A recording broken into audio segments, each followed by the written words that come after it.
of Taiwan. I'm Jeremy Olivier with news from here in Taiwan and around the world. Taiwan's smaller opposition Taiwan People's Party is calling for the government to do away with the control yuan, the government watchdog. It comes amid accusations that officials there have been misusing public resources. Leslie Liao has been following the story for us and joins us now from our Taipei newsroom. Leslie, what's behind this push to remove the control yuan? Hi, Jeremy. So Taiwan People's Party chair and lawmaker Huang Guochang has put forth a proposal to abolish Taiwan's control yuan, a branch of government that has the power to impeach, censure, and audit government officials and is supposed to act impartially. The TPP says, though, that now the DPP, the ruling Democratic Progressive Party, is using the control yuan as a pawn. Have a listen. 因为监察院太好用啦。监察院可以拿来酬庸自己人，还可以当成他攻击政敌的政治工具。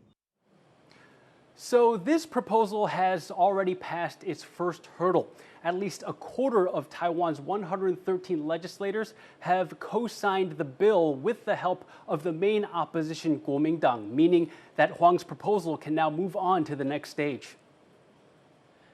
So Leslie, control yuan members are usually elected by the president. How is the ruling Democratic Progressive Party responding to these calls? Yeah, Jeremy, so this is the interesting part. The DPP previously has actually endorsed abolishing the control yuan as well, saying that it's an antiquated branch of government and that it's no longer needed.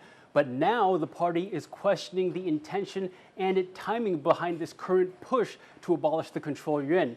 DPP Legislative Caucus Secretary General Wu Siyao says this is all part of a plan to consolidate power in Taiwan's opposition-held legislature.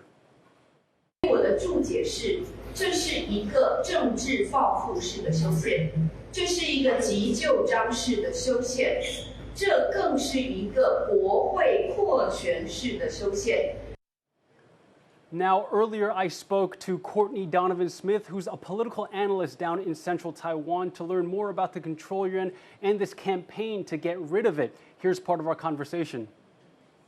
Can you tell us a little bit about what the control yuan does, and is it an entity that's exclusive to Taiwan's government? The control yuan is in Taiwan, it's the only one in the world. Taiwan has a unique 5 branches of government arrangement, which also includes the examination yuan. And the purpose of these two is that when Sun Yat-sen brought in the constitution, is that the control yuan and the examination yuan reflect some Chinese imperial traditions about monitoring government officials and to avoid things like corruption and other misbehavior. Why are the opposition TPP and the Kuomintang now calling to abolish the control yuan? Well, not only the TPP and parts of the KMT are looking to examine it. There was for a while, the DPP also supported eliminating both of these branches of government. Now, the traditional criticisms, and there is some evidence to back this, is that the appointees to the control yuan are political. And of course, that leads to allegations of witch hunts, for example, because their job is to independently investigate, audit, and can issue writs of impeachment against government officials. Well, the DPP is concerned, and they've expressed this. That they are afraid of what they refer to it as being politicized. They also have some concerns about the powers of the control yuan being shifted to the legislative yuan, which they fear will be used maliciously against the executive yuan. Now, let's say that the control yuan is abolished. How would that tip the scales of political power in Taiwan, if at all? Well, this is the Constitution, so it's held to a much higher bar. You have to first, to propose it, you need 1/4 of the legislature to do so, which they have already passed that hurdle. The second hurdle is then to set up a committee to examine changing the Constitution. They have to come up with a proposal, and then that requires 3/4 of the legislators to get behind it. Once that threshold is passed, which is going to be difficult, then it goes to a public vote. Well, this is a very interesting one because last year, the KMT and the TPP passed a law which would have passed some of the powers of both the control yuan and the judicial yuan into the hands of the legislature. So that would have allowed them to interrogate government officials in the legislature. Now, this was ruled unconstitutional by the Constitutional Court precisely because it was taking functions allotted to two other branches of government. So a lot of this, I think, would have to be hashed out in the committee. Now, the DPP obviously here has veto power if they want to get to that 3/4 threshold. So what that's going to mean is they're going to have to propose, the TPP right now, it's their proposal on the board, they're going to have to propose compromises that would be acceptable to the DPP, who is, of course, the current ruling power, so that they feel that this is not, these powers could not be abused by the legislature. Now, as you heard from Courtney there just now, this is a matter of constitutional reform.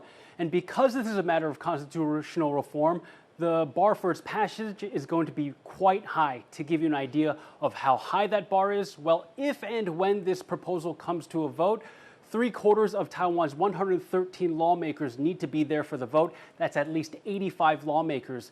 And of the lawmakers that do show up for the vote, 3/4 have to vote in favor for this proposal to pass. Now, assuming that the minimum 85 show up, that means 64 lawmakers need to vote in favor of this proposal if it is to pass. The TPP and the KMT only hold 64 seats in the legislature. So as it stands right now, the odds of this proposal passing are quite slim. Thanks, Leslie. That was Leslie Liao reporting from our newsroom in Taipei. Taiwan's Mainland Affairs Council, which governs relations with China, has condemned former President Ma Ying-jeou's remarks at this year's Straits Forum in Xiamen. Ma called for more exchanges across the Taiwan Strait to avoid miscalculations. He also reiterated the need to oppose Taiwan independence. He was attending the annual forum during his 4th visit to China since leaving office in 2016. The Mainland Affairs Council says it deeply regrets Ma engaging with Beijing's continued attempts to pressure and infiltrate Taiwan. Taiwan is stepping up efforts to slow China's progress in developing advanced AI chips by tightening export controls on 2 major Chinese tech companies.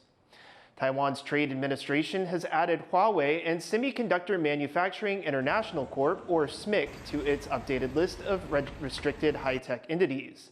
That means Taiwanese companies will now need government approval before they can export goods to either company. The move is expected to limit Huawei and SMIC's access to key equipment used in producing AI chips. Officials say the decision is aimed at protecting Taiwan's national security. More companies are putting employees on unpaid leave, according to new figures from the Labor Ministry. The ministry says 160 companies are now furloughing employees, affecting nearly 3,000 workers. Around 2,000 of them are from the manufacturing sector. Officials say 38 of the companies cited the impact of U.S. tariffs as the main reason for the move.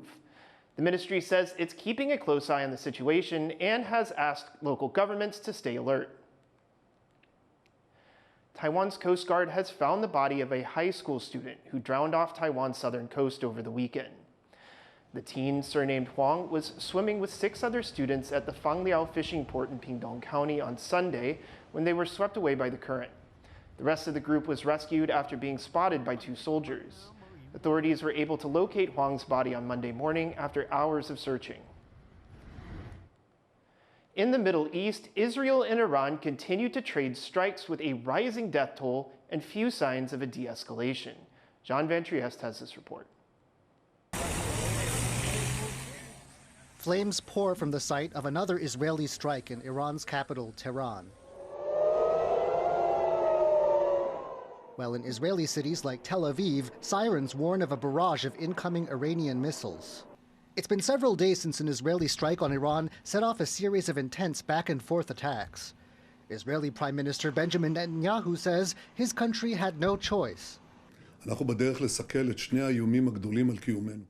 We are now confronting the two greatest threats to our existence, the Iranian nuclear threat and the threat of Iranian ballistic missiles. But Iranian officials dispute the nuclear justification.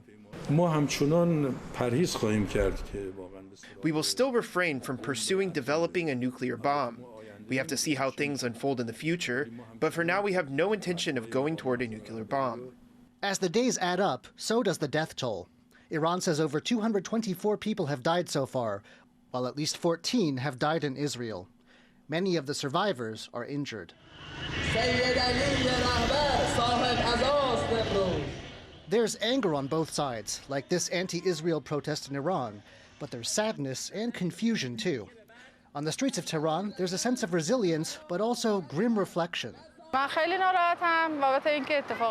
very sad about what's happening right now. I'm not thinking about storing food. I'm thinking more about how we will succeed and how we must respond to Israel. While in the Israeli town of Bat Yam, site of an intense Iranian strike, there's sorrow as residents sweep up broken glass and wonder what comes next. They're fighting against elderly people. They're fighting against children. Children were killed here, an 8-year-old girl and a 10-year-old boy. They are fighting against old people. Who are they fighting against? There are still people here who haven't been found yet. Now there are signs things could heat up rather than de-escalate, with threats on both sides. From the moment we launched the campaign, we acted with surprise and deception. In the opening strike, we eliminated the top military command. We will continue to intensify our operations, and in doing so, strengthen our security for years to come.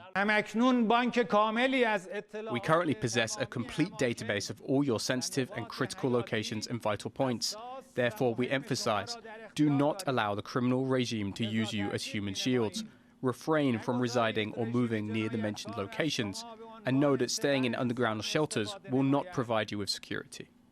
Though Israel has killed important military commanders in Iran, U.S. President Donald Trump, a key Israeli ally, has drawn the line at killing Iran's supreme leader. Still, even Trump has not been clear about what he expects, proposing both more fighting and a deal to end it. Well, I hope there's going to be a deal. I think it's time for a deal, and we'll see what happens, but sometimes they have to fight it out, but we're going to see what happens. I think there's a good chance there'll be a deal. And with deadly strikes continuing, the world is left wondering how far this conflict will go. Ryan Wu and John Van Trieste for TaiwanPlus. Migrant domestic workers say they face discrimination from the government by being excluded from the National Labor Insurance Program. They say this leaves them vulnerable if they have a child or are hurt in an accident. We contribute a lot to Taiwan's care economy, but why we treated less? We are the savior of Taiwanese households so that the family lives better. This is not just and fair. This is inhumane. Groups representing migrant cleaners and other domestic staff protested outside the Labor Ministry to call for a change to its policy on the eve of International Domestic Workers' Day. They say the more than 200,000 migrant workers keeping Taiwan's households running deserve better. The Labor Ministry says it will encourage migrant workers and their employees to discuss insurance and have employers offer greater coverage. Thank you for watching What's Up Taiwan. You can visit the TaiwanPlus website or follow our social media for more of our stories. Before we go, we're heading to the streets of La Paz, Bolivia for the traditional Festival of the Great Power. I'm Jeremy Olivier. Take care and see you next time.